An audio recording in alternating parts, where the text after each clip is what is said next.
Adu harta kekayaan, Ustadz Solmed dan Ustadz Yusuf Mansur, gurita bisnis menjanjikan hingga rumah bak istana.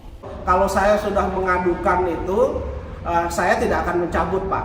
Oke. Akan saya pertanggungjawabkan baik secara akademis maupun praktek peradilan.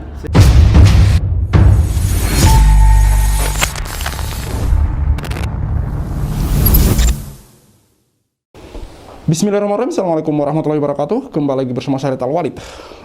Kemarin, tepatnya tanggal 17 Januari 2024, teman-teman, beredar berita. Ini ada beberapa media online yang memberitakannya. Di sini ada oposisicerdas.com, terus Gelora News, Repelita Online, terus kontenislam.com, dan beritakan ID News. Berjudul, Adu harta kekayaan, Ustadz Solmed dan Ustadz Yusuf Mansur, gurita bisnis menjanjikan hingga rumah bak istana. Mari kita bacakan, teman-teman. Ini saya bacakan dari Gelora News ya. Gelora.co. Kedua pendakwah kondang, Ustadz Solmed dan Ustadz Yusuf Mansur, kembali menjadi sorotan setelah bisnis keduanya menuai kontroversi. Hal ini bermula ketika Ustadz Solmed pamer rumah baru yang tampak seperti istana megah. Itu membuat banyak orang penasaran dari mana sumber kekayaan sang pendakwa berasal. Belakangan diketahui selain pendakwa, Ustadz Solmed ternyata juga menjalankan beberapa bisnis. Hal inilah yang sontak membuat publik kembali membandingkan kekayaan Ustadz Solmed dengan Ustadz Yusuf Mansur. Bukan tanpa alasan, pasalnya salah satu bisnis yang dijalankan Ustadz Solmed disinyalir memiliki kesamaan dengan bisnis Ustadz Yusuf Mansur yang menuai kontroversi sebelumnya. Kenapa berita ini saya bahas dan kenapa berita ini kemudian saya reaction di konten YouTube saya? Karena inilah yang kemudian yang kami maksud, teman-teman. Maksudnya bagaimana? Jangan sampai kemudian ini terulang lagi gitu. Ini kami menduga kuat, saya menduga kuat. Dan teman-teman bolehlah searching di YouTube, riset di YouTube mengenai Ustadz Solmed ini gitu. Bukan kita ingin Ustadz tentu boleh berbisnis gitu. Ustadz tentu boleh berbisnis, ulama tentu boleh berbisnis gitu, boleh. Itu karena mereka juga manusia, teman-teman. Tapi yang saya soroti di sini adalah kalau teman-teman searching di YouTube itu ada beberapa keanehan dan keganjilan di situ dalam model bisnisnya, rule bisnisnya, teman-teman. Silakan teman-teman riset sendiri karena terus terang saya juga belum terlalu detail. Hanya di sini saya mau kembali mengingatkan bahwa ketika teman-teman memutuskan untuk berinvestasi, memutuskan untuk menjadi mitra bisnis, maka jangan dilihat sosoknya. Jangan dilihat profil dari orang yang kemudian mempresentasikan bisnis itu, tapi teman-teman betul-betul profesional. Bicara bisnis ya bisnis, teman-teman. Harus detail melihat data-datanya, berkas-berkasnya, aturan-aturan mainnya gitu, teman-teman. Dan kalau bisa pastikan ada payung hukumnya gitu. Jangan asal gabung, jangan asal ikut, jangan asal follow hanya karena sosok orangnya, figurnya gitu. Ini banyak kesalahan persepsi kita di Indonesia, teman-teman. Kita lanjut. Mulai dari kekayaan hingga bisnis yang dijalankan, berikut perbandingan dari kedua pendakwa kondang tersebut. Kekayaan Ustadz Solmed saat diwawancara oleh berbagai media, terlihat Ustadz Solmed berkeliling dan menunjukkan setiap sisi rumahnya yang dilengkapi dengan fasilitas mewah dan berteknologi canggih. Dengan luas bangunan sekitar 5.000 meter persegi, pembangunan rumah tersebut ditaksir memakan dana sebesar 45 miliar rupiah. Kekayaan Ustadz Solmed ini juga terlihat dari gaya hidup sang istri April Jasmine. Tentu teman-teman yang aktif di media sosial tahulah. April Jasmine ini istri dari Ustadz Solmed ini sering ya menunjukkan keglamorannya gitu. Mulai dari kendaraan yang dipakai dan segala macam pernak-perniknya, teman-teman. Kekayaan Ustadz Yusuf Mansur tak kalah dengan Ustadz Solmed. Yusuf Mansur yang juga seorang pendakwa sekaligus pebisnis itu juga memiliki jumlah kekayaan yang fantastis. Berbeda dari Ustadz Solmed sebelumnya, ayah dari Wirda Mansur ini lebih memilih untuk mengalokasikan kekayaannya dengan menginvestasikannya dalam saham. Tercatat sebesar 250 juta saham BABP MNC Bank telah ditanam oleh Ustadz Yusuf Mansur pada PT Bank MNC Internasional Tbk (BABP). Selain itu, Ustadz Yusuf Mansur juga mengalokasikan kekayaan tersebut dengan melakukan mitra bisnis dengan seorang pebisnis asal Solo. Solo apa Jogja? Kalau tidak salah ini Jody Brotosuseno yang dimaksud. Diketahui bisnis tersebut bergerak di bidang kuliner. Ya, setahu saya kalau kuliner ini itu warung Stick and Stick itu bebek Haji Slamet, yang kalau warung Stick and Stick itu yang saya tahu itu dengan Jody Brotoseno ya, mitranya ya. Diketahui bisnis tersebut bergerak di bidang kuliner yang mencangkup berbagai gerai makanan seperti steak dan bebek goreng. Nah iya, dari data yang didapat tercatat sebanyak 200 gerai steak juga bebek goreng yang sudah tersebar di beberapa daerah di Indonesia. Ditaksir nilai dari bisnis tersebut mencapai 500 miliar rupiah per tahunnya. Ngeri teman-teman. Hanya saja bisnis Yusuf Mansur tersebut tak bebas dari kontroversi. Ia sempat dituntut oleh sejumlah rekan bisnisnya dengan tuduhan ingkar janji. Bahkan pada 2022 lalu rumahnya yang berlokasi di Cepondoh, Tangerang pernah digeruduk massa. Ini 2022 termasuk kami juga, tim kami Cahaya Islam juga turun ke sana meliput kegiatan dari atau meliput aksi dari para investor mulai dari Batubara, Hotel City, ini gabungan ya, yang kemudian mendatangi rumah Yusuf Mansur. Karena ada video Yusuf Mansur yang beredar bahwa kalau ingin meminta ganti rugi, silahkan datang ke rumahnya, namun itu cuma sekedar kata-kata teman-teman, dan itu tidak terbukti. Buktinya ketika Yusuf Mansur disamperin ke rumahnya sampai 2 kali juga Yusuf Mansur tidak nampak batang hidungnya teman-teman. Kita lanjut simak video ini lanjutan tadi ya. Jadi berita tadi membahas bahwa kontroversi, penuh dengan kontroversi. Bisnis-bisnis dari Yusuf Mansur ini penuh dengan kontroversi. Kenapa kemudian saya angkat dengan Ustadz Solmed ini untuk kemudian ke depan kita agar lebih mawas diri, agar lebih agar lebih berhati-hati gitu dalam kemudian memutuskan, jangan sampai yang kejadian seperti hari ini. Ada banyak korban yang kami wawancarai sejak tahun 2021 sampai 2023, dan ini awal 2024 belum juga berakhir teman-teman, dan rata-rata kebanyakan mereka adalah orang-orang mulai dari yang tidak paham masalah bisnis investasi sampai yang benar-benar paham bisnis investasi itu menjadi korban teman-teman, menjadi orang yang merasa dirugikan, menjadi orang yang dirugikan gitu. Karena apa? Mereka berinvestasi, mereka bermitra, mereka ikut bergabung, tidak terlalu detail memperhatikan apa yang ada di dalam teman-teman. Namun mereka berinvestasi, mereka bergabung karena sosok dari Yusuf Mansur, figur dari Yusuf Mansur yang tentu saja sudah terkenal sejak dulu teman-teman, malang melintang di dunia pertelevisian Indonesia teman-teman. Ini saya akan bahas wawancara Pak Dar Syarif dengan Pak Zaini Mustafa, di mana di sini Pak Zaini Mustafa mampir ke kantor yudisial untuk melaporkan seorang hakim yang menurutnya memutuskan itu tidak ada suatu keganjalan di dalamnya teman-teman. Ini mengenai kasus investasi batubara teman-teman, di mana menurut saya apa susahnya seorang Yusuf Mansur mengganti uang atau hak dari para investor ini, sementara seperti tadi yang diberitakan bahwa Yusuf Mansur punya usaha di bidang kuliner, yaitu warung Stick and Stick dan bebek goreng Haji Slamet, yang tadi ditulis dikatakan ditaksir mencapai 500 miliar per tahun teman-teman. Itu angka yang cukup fantastis dan angka yang cukup aman bagi saya. Kalau seorang Yusuf Mansur tidak pelit ya, itu angka yang cukup aman untuk kemudian Yusuf Mansur mengumpulkan para korban ini dan mengembalikan hak mereka satu-satu agar tidak terjadi, agar masalah seperti ini itu bisa selesai gitu loh, bisa berhenti gitu. Paling nggak minimal kita itu bisa berhenti bahas Yusuf Mansur gitu. Ketika hak-hak dari para investor ini, dari umat ini yang sudah menyetorkan uangnya itu dibalikan oleh Yusuf Mansur gitu. Baik, kita simak wawancara Pak Dar Syarif dengan Pak Zaini Mustafa teman-teman. Pak Zaini Mustafa, Pak Sudaryanto, setelah kemarin dari Badan Pengawasan Mahkamah Agung, hari ini di Komisi Yudisial, apakah agendanya masih sama seperti kemarin, Pak? Betul. Ya. Jadi hari ini kalau kemarin saya mendatangi Bawas, Badan Pengawasan Mahkamah Agung Republik Indonesia. Ya. Hari ini saya mendatangi Komisi Yudisial RI. Ya. Masih berkaitan dengan putusan nomor perkara 857 Ya. garing PDT Ya. PDT garis miring 2023 Ya. garis miring PT DKI. Ya.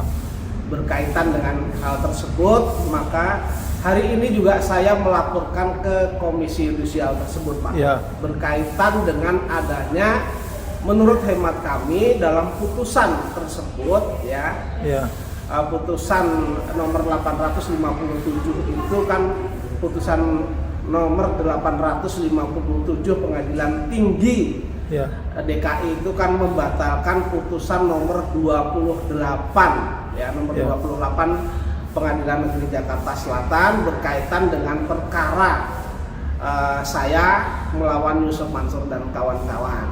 Ya. Ada pertimbangan hukum yang salah dalam menilai kemudian menerapkan alat bukti dan menerapkan ketentuan-ketentuan hukum yang berlaku sesuai dengan perkara tersebut. Makanya saya dalam hal ini mengadukan hal tersebut atau melaporkan baik itu ke Bawas kemudian ke KY agar hakim yang menangani perkara tersebut dipanggil dan diperiksa. Ya. Hakim yang menangani perkara tersebut berinisial, hakim ketuanya adalah BG, ya. Lengkapnya adalah Profesor Dr. BG SH SE MH, anggotanya masing-masing H ACA SH MH, kemudian anggota satunya adalah ES SH MH, kemudian panitera penggantinya adalah berinisial S SH MH. Jadi bedanya Badan Pengawas dan Komisi Yudisial ini di mana, Pak? Jadi begini, kalau Bawas Mahkamah Agung itu kan pengawasan secara intern, Pak. Ya. Tapi kalau Komisi Yudisial itu pengawasan internal. Internal. Jadi di luar Mahkamah Agung. Oh gitu. Iya, eksternal. Jadi yang setelah Pak Jenny mengadu ke sini, itu yang diharapkan dari sini apa, Pak? Dari Komisi yang Yudisial apa, Pak? diharapkan dari sini karena ada kekeliruan yang nyata ya. Kekeliruan yang nyata dalam menilai kemudian menerapkan hukum kemudian ditindaklanjuti dengan kesalahan menerapkan ketentuan pasal-pasal yang berlaku terus kemudian efeknya kepada putusan. Ya. Sehingga karena itu merugikan saya selaku pencari keadilan, makanya saya mengadukan ke sini agar besok-besoknya tidak terulang lagi. Yang jelas dalam perkara ini, dalam putusan ini melanggar berdisiplin yang tinggi dan bersikap profesional yang tinggi. Itu dilanggar sama mereka. Kalau di Komisi Yudisial ini, Pak, andai Komisi Yudisial menemukan kesalahan berada pada para hakim itu menurut Pak Jenny apa kira-kira tindakan yang dialami atau yang diberikan kepada sesuai dengan kesepakatan bersama antara Komisi Yudisial RI kemudian Mahkamah Agung Republik Indonesia itu kan ada kode etik dan perilaku hakim. Nah, sesuai dengan yang tercantum di dalam tersebut adalah kalau nanti ditemukan maka KY bisa merekomendasikan kepada Mahkamah Agung untuk memberikan sanksi yang baik itu sanksi teguran, kemudian sanksi teguran ringan, sanksi teguran berat sampai dengan ada pemecatan. Jadi sini merekomendasikan kalau memang sudah ada temuan itu merekomendasikan kepada Mahkamah Agung agar ini diberikan sanksi. Gitu. Eksekusinya tetap di Mahkamah Agung. Di Mahkamah Agung. Nanti prosedurnya gimana, Pak? Pak Jenny akan dipanggil ke sini untuk klarifikasi? Biasanya yang sudah saya melakukan pengaduan atau pelaporan itu saya biasanya dipanggil terlebih dahulu. Ya. Karena kan nanti biasanya saya dipanggil, dimintain keterangan, kemudian disuruh menunjukkan data-data yang asli, kemudian baru nanti ditindaklanjuti dengan si teradu atau terlapor. Pak, masih ada lagi lembaga yang akan Pak Jenny adukan hakim-hakim itu, Pak? Saya ini sebenarnya kalau fungsi ada, saya akan mengadukan kepada Ketua Mahkamah Agung. Sebenarnya nanti jatuhnya sama juga itu ke Bawas. Tetapi biar nanti Ketua Mahkamah Agung yang meminta kepada Bawas untuk memeriksa perkara yang saya adukan ini. Gitu. Jadi ke Bawas juga sudah saya kasih, tetapi ke Ketua Mahkamah Agung juga saya kasih. Gitu. Pak, sebenarnya fungsi yudisial dengan Bawas itu apa, Pak? Sama sebenarnya, fungsinya pengawasan. Jadi begini, kalau sesuai dengan Undang-Undang Kehakiman, kemudian Undang-Undang Mahkamah Agung, bahwa Mahkamah Agung itu dia berkewajiban mengawasi peradilan di bawahnya, secara internal ya. Tapi kalau eksternal itu berada pengawasan itu Komisi Yudisial berhak mengawasi Hakim Agung dan peradilan di bawahnya Mahkamah Agung. Perilaku hakim. Iya. Pak, di sini di yudisial biasanya berapa lama prosesnya, Pak? Kalau ada aduan seperti ini, Pak? Biasanya tidak terlalu lama Pak, dalam jangka 3 atau 1 bulan paling sudah dipanggil Pak. Oh, gitu 2 ya? minggu sampai 1 bulan. Ada pengalaman Pak Jenny mengadu hakim di sini Pak? Saya mungkin termasuk pengacara yang sering mengadukan hakim Pak. Di Komisi Yudisial Di sini? Komisi Yudisial, baik itu hakim dari pengadilan, baik itu hakim pengadilan negeri Ya. maupun yang terakhir saya mengadukan itu hakim pengadilan agama. Oh. Ya, karena mereka tidak objektif dan bersifat berat sebelah, kemudian melecehkan saya selaku lawyer. Iya. Itu saya adukan dan Iya. insya Allah alhamdulillah diperiksa. Iya. Aduan ini dengan perkara terpisah ya Pak? Oh, terpisah. Oke Pak. Berapapun saya diminta, apapun kedekatannya, kalau saya sudah mengadukan itu, saya tidak akan mencabut Pak. Oke. Akan saya pertanggungjawabkan baik secara akademis maupun praktek peradilan. Siap. Karena saya dalam membuat aduan ini ibaratnya kalau orang Jawa tidak ngawur dan tidak sembarangan. Ada ketentuan hukumnya, kemudian ada aturannya Pak. Oke. Ya saya. Ya, kita doakan ya semoga Pak Zain Mustafa kemudian mendapatkan solusi dari permasalahan yang beliau hadapi teman-teman. Karena ini memang dari awal saya sudah sebenarnya pesimis gitu. Pesimisnya itu karena memang sosok dari orang yang dihadapi oleh Pak Zain Mustafa ini, yaitu si YM ini, itu sangat kuat teman-teman, baik dari segi finansial maupun figur teman-teman. Siapa yang tidak tahu Yusuf Mansur dan siapa yang tidak kenal Yusuf Mansur itu orang yang punya duit gitu. Bukan yang saya mau menggiring, tapi keanehan gitu, aneh gitu. Mengapa di Pengadilan Negeri Tangerang Pak Zain Mustafa dimenangkan, sementara di Pengadilan Tinggi tiba-tiba hakim memutuskan hal yang berbeda gitu, memutuskan NO dengan mengatakan bahwa Pengadilan Negeri Tangerang tidak berhak untuk memutuskan masalah Pak Zain Mustafa ini dengan pertimbangan bukti dari yang juga investor batubara, tapi itu tidak ada hubungan dengan Pak Zain Mustafa. Investor batubara yang lain ini membuat perjanjian dengan pihak dari YM dan kawan-kawan ini, itu tidak melibatkan Pak Zain Mustafa.